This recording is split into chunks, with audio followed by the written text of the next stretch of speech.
Hi, this is Kim Pinkney, and I'm going to show you how I got this from this. Alrighty, I just got a regular sheet of paper, lined paper, and right here I'm just making a measurement of my paper versus how big I want the head to be.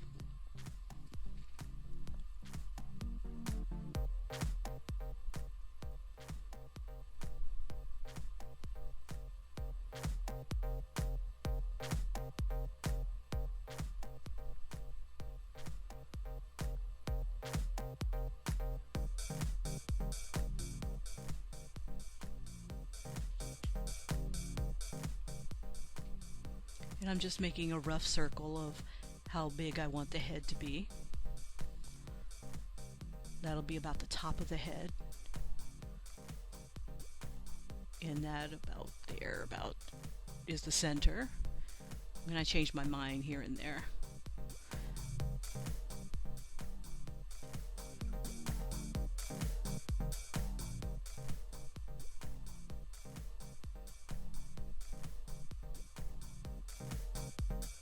And here's where I do my rough drawings. I don't want to have any lead on my final paper, so I'm doing it all here, trying to establish where the nose would be. And then up above that, I start the eye line. I make one eye, or at least one curve, and then I take a scrap piece of paper. I had some sticky notes next to me, so I use that, and it'll be my visual reference.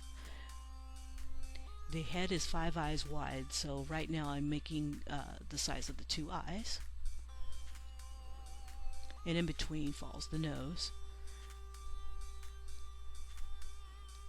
And because I've got these lines already drawn for me, I can use those as a guide to try to get them to stay symmetrical. I don't always use lined paper, but it's a lot of it's a time saver.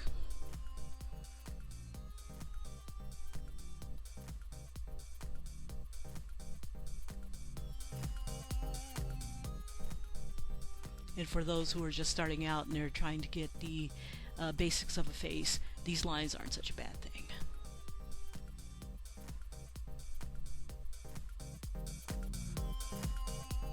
Now keep in mind that you're drawing an eyeball, and in the center of that you're putting your pupil, so it's round and it juts out. Your lid lines, they're not going to be straight across like you would see in like an anime or something like that. They're actually curved. It's skin going over a ball, or a flap going over a ball. It's going to be on the curve. So that's why I kind of make the curves of those lines. And those curves go over and cut the ball over the top. If I didn't put them over the eyeball, the pupil, it would look like he was surprised. And I usually keep my eyes within the first line. So you can get away with, with this method, you can get away with having each line having an element. So right now, you got the bottom of your lid, your bottom lid there. You do have a tear duct. A lot of people forget to put that in. On my source image, you couldn't see his. He was too much in shadow. And at the size that I was working at, it wasn't really pronounced.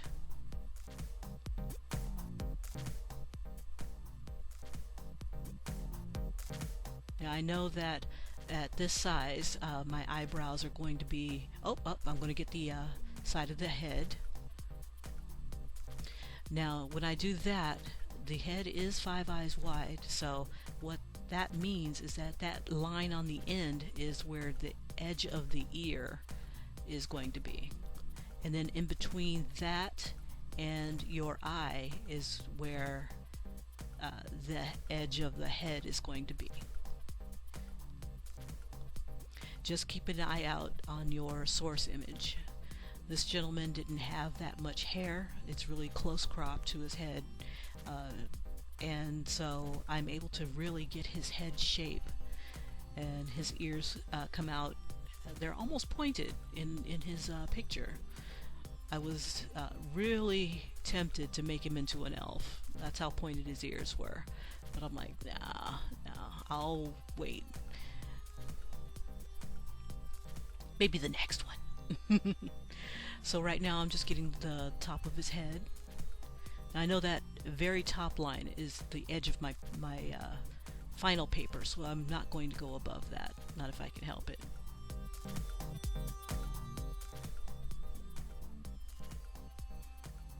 And I'm starting to drop my lines down a little further so I can get to where his cheekbones are, and I can establish where his nose is. Here I'm defining the actual shape of his eyelids. I could barely see his eyelashes, so I didn't really put too much emphasis on that. They were really super tiny, and with the size that I was working at, it would have just been a smudge. So I didn't really put too much into that. It's like, I'm a man, I don't need no eyelashes.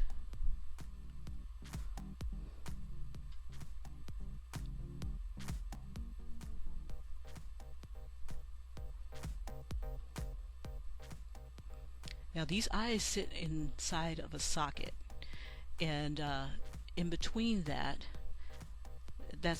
it kind of forms the nose. The bones form the nose. So it dents in and it becomes shadowed to get your forehead and whatnot. So just kind of keep in mind the head is round, his jawline round, his chin slightly rounded. His neck goes almost right into his head. His neck is really thick. He looks like he works out.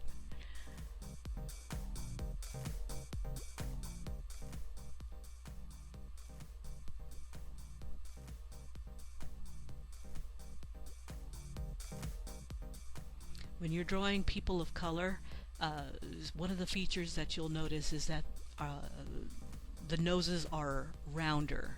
They're less pointed on a lot of people. So that was one of the things that you would notice to give him his ethnic features. His lips are also very full. So I'll show you a trick on how I make lips, as far as when they're complicated like his was. His ears didn't have a lot of detail in them. The light that he was photographed with was so intense that all you could see was dark tones, not even a tone, barely. It was just black and white. So you'll see how I rendered that in the final image. Now when you drew your line art, you don't have to put every single detail into it. It's pretty much a guide for you when you get to your final image. On your final image, on your paper, that's where you'll be rendering the finest details. The curves or the ridges in the lips, the definition of the hair. This is all just a visual cue for you. Now I dropped down a few lines and I'm putting the nose in. The nose falls between on the line of the ears.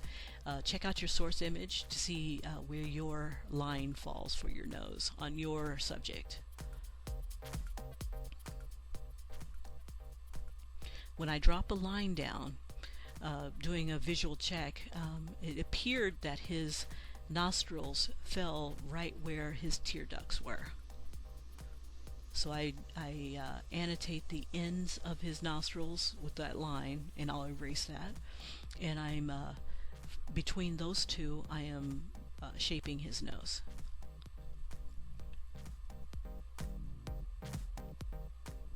His nose is just a little deceptive because there's so much dark tone, so many dark tones that it's hard to tell the actual shape just using lines. So what I did is I just got the basic shape of his nostrils and his the edges of his nose, and I hint where the ball of his nose is as well.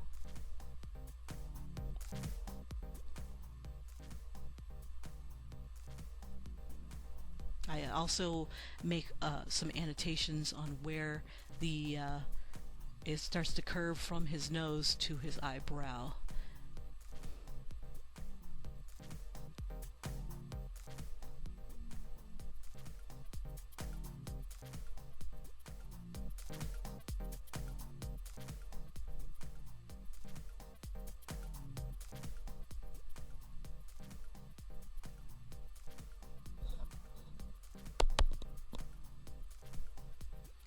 Okay, I use one line to annotate the eyebrows, and his temples are very pronounced on his forehead. In the final image, it's like white. The light hits it so hard. So I annotated where that is, and that helps me to establish the shape of his eyebrow.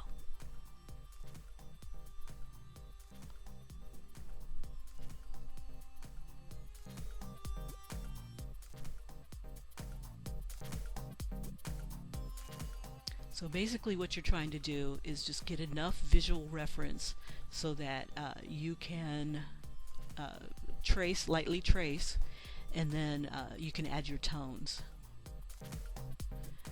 I usually use the darkest areas on his face, the ones that can be easily covered with a darker tone.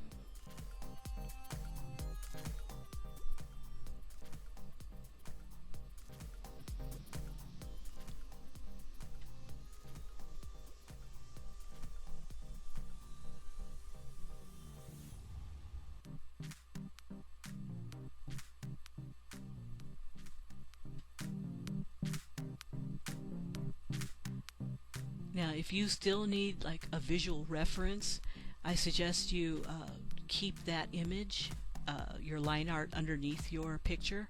That way, if you don't want to have any, like say you don't want to trace, like I shouldn't have traced because I used a light brown in my final picture, and it made it difficult to blend it in because a lot of his face wasn't brown, that shade of brown. Okay, so now I'm doing the bottom of the lips, in between the nose and the bottom of the chin.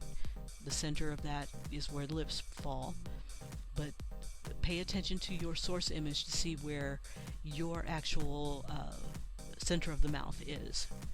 Now the trick that I use to do his full lips is that I made the lip line, the center of the line, and then I made sausage shapes, round ovals.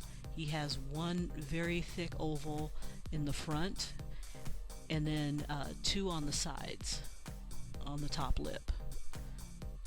It looks very strange, but once you put those in, you can make a line over the top of those, and you'll get the fullness of his lips and the Cupid's bow. Because both of those two sausages together will form that Cupid's bow that I'll put in there. On the bottom, I just made one continuous thick circle, but I could also probably get away with doing two sausages on the bottom. It depends on the shape of his lips.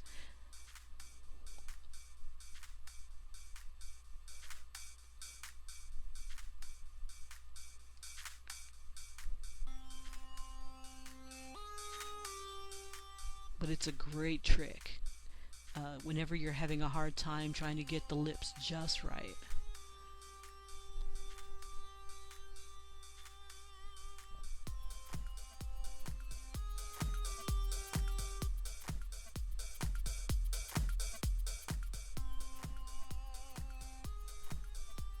Another indication, if you have a subject whose head is relatively symmetrical, the distance between, I believe, the bottom of the nose and the top of the lips is the same as the bottom of the lip and the chin.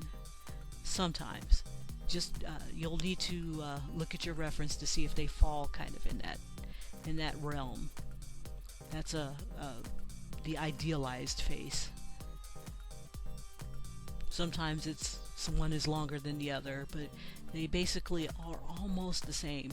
Um, if not the top of the lips, the center of the lips, or rather that center line, the parting line in between the two, and the tip of the nose will give you the same distance as the for the chin, and that could help you with your placement if you ever have a hard time getting your face to do what you want it to do.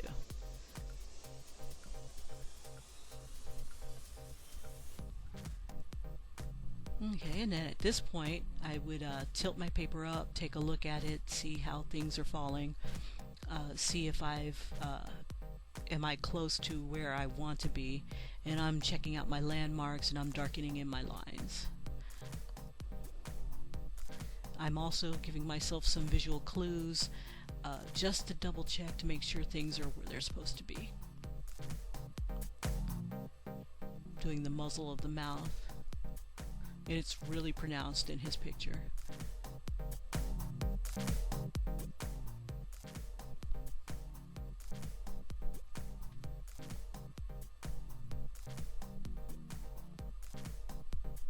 Now you want to do your final adjustments here because you won't be able to erase on the final paper.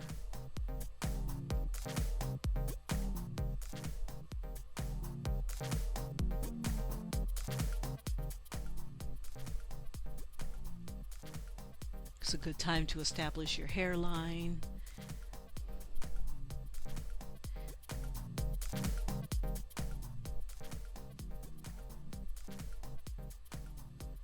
And I'm also solidifying the shape of his head. It's round on the sides and kind of pointed towards the top. He's got a very, very short hairstyle. It's kind of tricky, so what I did is I used little hash lines, little tick marks, and little W strokes, and filled in his hair that way.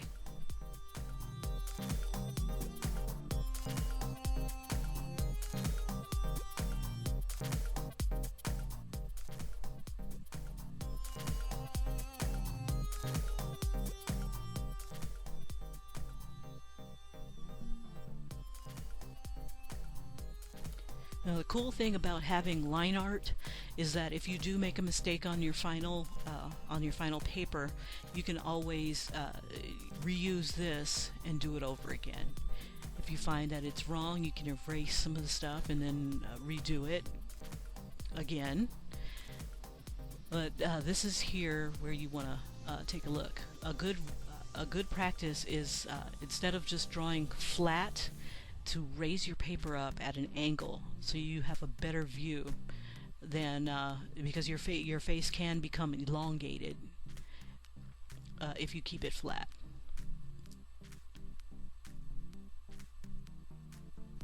See, I realized that his nose is a little bit wider, that it falls a little bit beyond, on one side it falls a little bit beyond his tear duct. And some people, you'll find that their nostrils flare out almost to the corners of their eyeball. So I use any of that part of the eye as a reference for where the nose, the ends of the nose will be.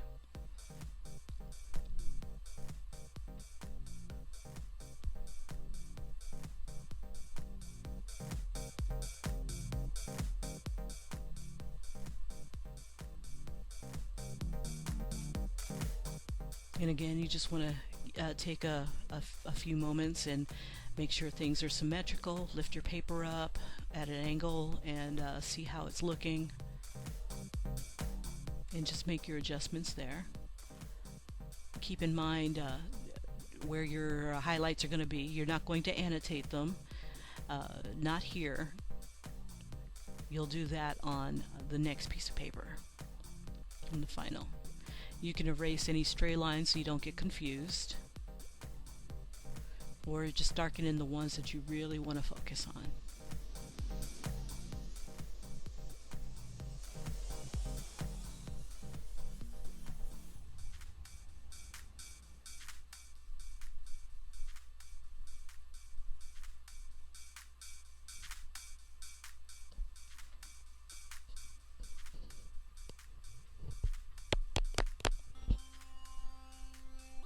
Alrighty. And keep in mind that your nose is kind of like a pyramid shape and it with a ball on the end of it. So I am making sure that the sides, I got a good distance for everything. Everything is the right size.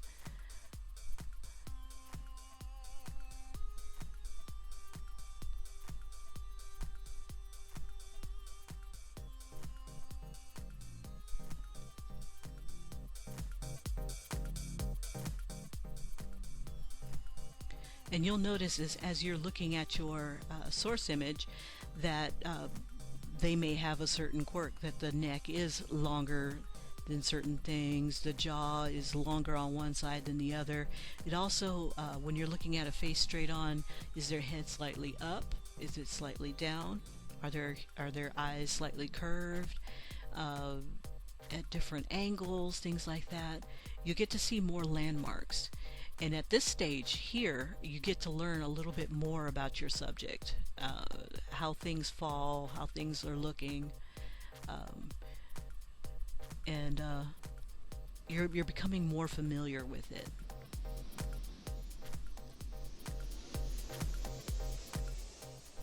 So now when you go to do your coloring phase, you'll be a lot more familiar on where your shadows are going to fall, because you've pretty much mapped, I don't want to say you've mapped out your shadows, but you've given yourself good indications, and you should be able to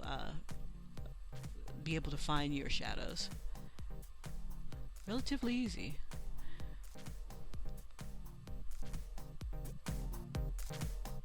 Now, if you have any questions, feel free to leave it in the comments.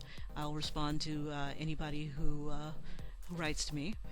And if you have any challenges, if you're still having difficulties on creating your face based on your source image, let me know, and we can draw together. I could do another more detailed way to help you achieve the look that you want.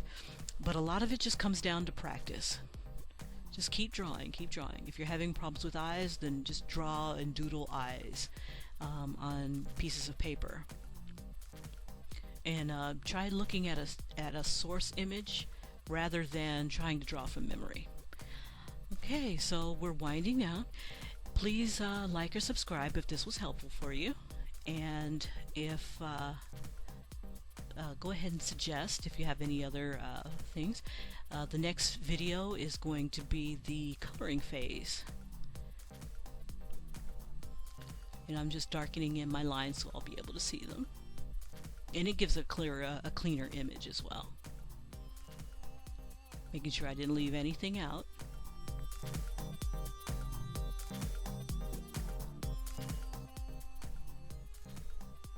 And thank you so much for watching and subscribing, and lending me some feedback. If you don't like it, let me know what you don't like about it, and I'll see if I can correct it on the next video.